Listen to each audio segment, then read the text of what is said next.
Hi everyone, Darren Hunter here with Deniz Yusuf. We're teaching you how to get loads more leads from lead machine strategies. Now, Deniz, we're talking about how to get leads from website inquiries. And in fact, you cracked the code on this. And in 3 years in a little country town in New South Wales, you found 745 signed up 745 properties in 3 years using largely these type of strategies. And I know there's many businesses out there that are waiting for a salesperson to drop a lead on their lap, whereas there are hundreds and hundreds of quality leads just in this video that we're about to teach you in 5 steps. So Deniz, let's get started.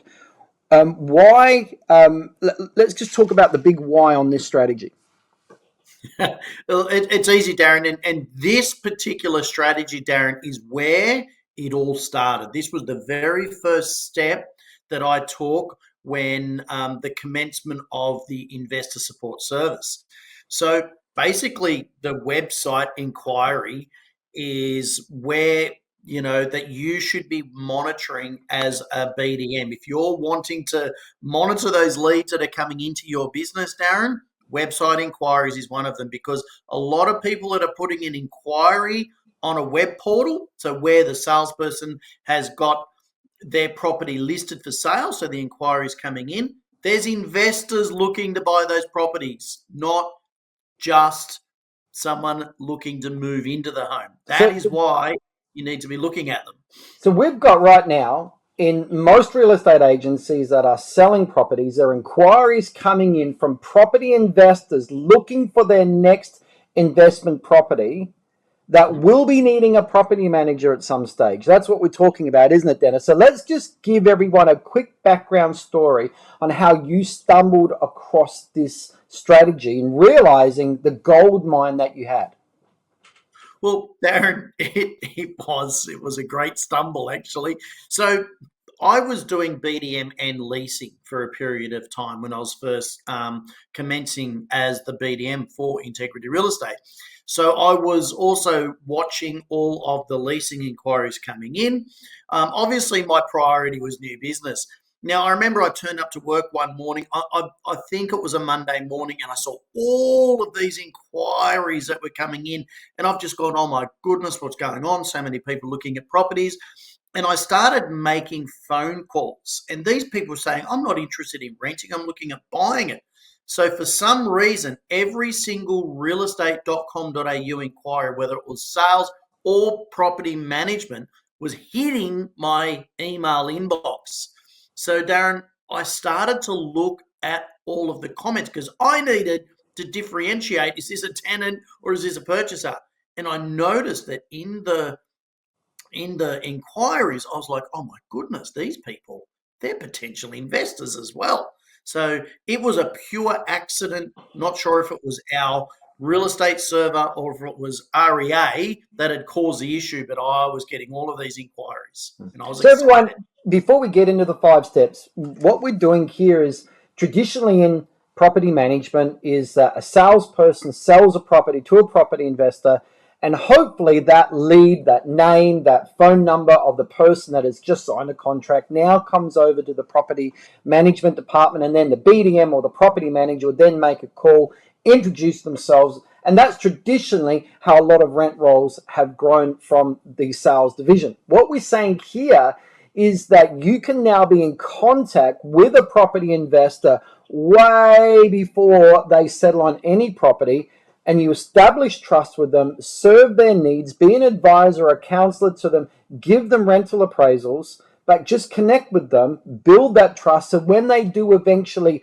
buy a property, and it could well be with one of your rivals or another sales agency in the area, they purchase a property through them. But if the relationship has been established and you've got the most trust, then that property will not automatically default going to that rent roll in that same sales business. It will actually come to you. So we're actually stopping this default traditional rent roll growth model that's been going on for many, many years in real estate, and now switching the game into your lap. Okay, so let's just get started. Let's talk about the 5 steps, Dennis. So step 1 is amending or changing the settings in our website marketing portal. Let's talk about that.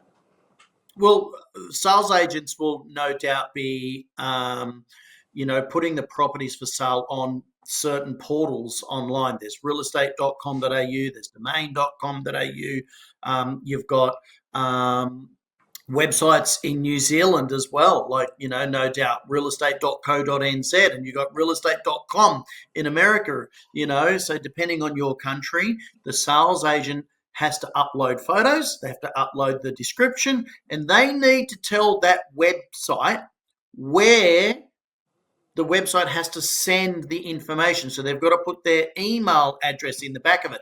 And Darren, it's exactly the same as your own website. So if there was a real estate called IGT Realty and I was a salesperson, I need to tell my own website where to send the information.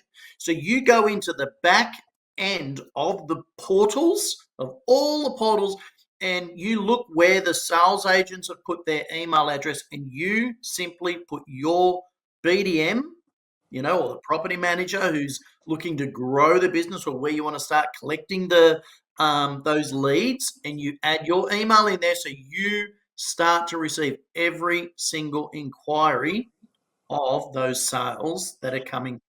So what needs to be said too at this stage, people, is that you need to be talking to your boss if you're not the boss, and making sure that he's okay, and of course other salespeople are on board with it, because unfortunately many times when we get to this very lucrative rent roll growth strategy, a lot of agencies, no, property management can't be in touch with the sales inquiries this early in, or salespeople are saying no. So we have to punch through that brick wall culture, everyone. If we want to get serious about growing the rent roll, the sales division and of course the boss has to be on board as well. Let's get to step number 2, Dennis, and that's identifying. How do we identify with all these inquiries coming in, who are the property investors compared to everyone else? How do we do that? Well, Darren, some of the portals actually allow the person that's putting the inquiry on the website to identify if they are an investor or not. So you've got to read that component. So someone puts an inquiry on a property, sometimes there's a drop down and it says, I am looking to invest. Okay, but you need to differentiate, is that capital gain, meaning I'll own the property, live in it for 5 years and then sell it for a higher amount, or if I'm looking as an investor, that is somebody that's going to place a tenant in the property. So that's one area that you can look at. Not all website portals have that option. That doesn't necessarily work. As I explained, there's 2 types of investors, but the other area is you read the comments. Now, there's various things that those potential investors, when looking to purchase a property, they're asking questions, and it could be, is it at current rent? So that's a sign that this person needs to know, because the salesperson may have advertised $600 a week. They need to know if they can afford the repayment. So they're asking, is it at current rent? Can I get a higher return? If it was rented out today, what would the asking rent be? Sometimes they ask, what's the return on investment, ROI, right? So you need to understand and learn how investors speak, what their languages are. So that's 3 examples of where you need to identify and work out if they are an investor or not. Okay, so we've worked out that, of course, not all emails coming in or sales inquiries on properties coming in are property investors, but we've now sorted them out. We've read through the language that you're using. Go, yep, there's a property investor. Okay, so Dennis, what's next? We've got down step 3 is picking up the phone. So what do we say to these people? I mean, no doubt they've given us their contact details, but what do we do? Well, we need to pick up the phone and call them, right? So we've identified that their wording is stating that they are, but we still need to confirm that they are an investor when we pick up that phone, Darren. So it's really important because, like I said, that component, that drop-down option, so we need to ensure that it is a tenant style investment that they're looking at. So it's simply picking up the phone, letting them know that that you are from the property management department, right? So there's a game where you said earlier, Darren, They need to ensure that their bosses are involved and they understand the process. Someone from property management calling. So sales always have got a call. You could call 2 to 3 days later, work that out with the team. So you're calling them, identifying it from the property management department. You indicated that you are looking to purchase the property as an investor.